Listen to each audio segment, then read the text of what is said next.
We are so pleased to be joined by our Secretary of State, Jocelyn Benson, today. Voters have been out and about all day long on this election day. Ms. Benson, I know you have been a busy woman, especially with Michigan being such a battleground state. Let's talk about this historic turnout. How are the numbers for in-person voting today? Well, thanks for having me, and happy Election Day, guys. It's been extraordinary. We saw, of course, 3.3 million Michiganders vote before the polls even opened today through early in-person voting or through the mail. And then all throughout Michigan today, we've seen jubilant lines moving efficiently, but still really the result of a lot of people enthusiastic about voting, showing up to vote today. I've seen dance parties break out outside of precincts in Detroit this morning, and whether I've been in Southfield or parts of Macomb County or even downriver, everyone's really excited to be voting, respecting the process, and showing up in high numbers, which is great to see. Absolutely. Most of the voters we have talked to have said it's been smooth today. What changes and security measures did you put in place to make sure poll workers and voters in line would not have any issues this year? Well, a number of things since we got here from 2020. Most critically, we have passed a law to make it a crime to threaten an election worker in their line of duty. That has led us to create more partnerships with law enforcement to protect the people who are working to make democracy work for everyone.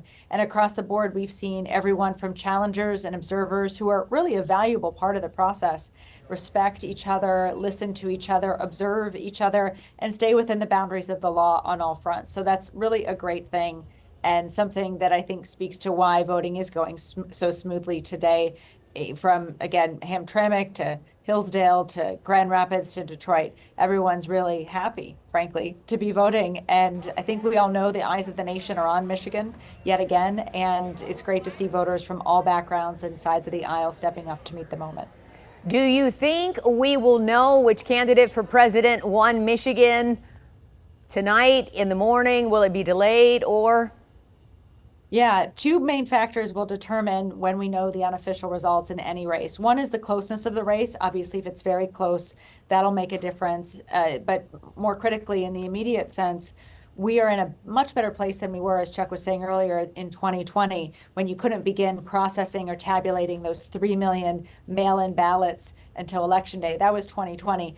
This year, those ballots have begun to be processed and tabulated over the last 8 days. So we're really up to speed in most communities throughout the state, with the exception of Warren, that just started today.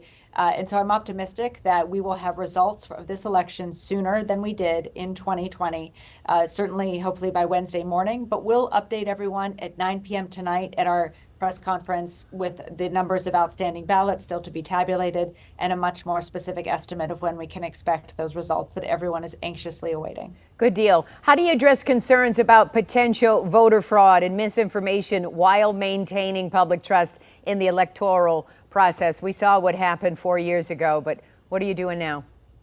Well, two fronts. One, we've seen and have worked with the FBI to really find foreign bad actors, particularly from Russia, threatening or suggesting misinformation throughout this day and even in the days leading up to today. So we've been able to work with law enforcement to identify and source that misinformation and get out in front of it, which has been really helpful. But secondly, we've worked to ensure that citizens in Michigan have direct access to the facts about our elections. We've set up a website, michigan.gov/electionfacts, where every question that we get is answered in great granular legal detail for people to see. And then on top of that, we've equipped business leaders and faith leaders with that same info that they can spread. At the end of the day, nothing can substitute us as citizens being critical consumers of information. So we're encouraging everyone to ask questions in the hours and days ahead, but you can get your answers from official sources, not necessarily social media, but folks like your clerks and election workers who know the drill, who know the law, and who know the facts and can make sure you do too. Good deal. Secretary of State Jocelyn Benson, thank you so much for your time today, and good luck with this election. We appreciate you. Thanks for having me.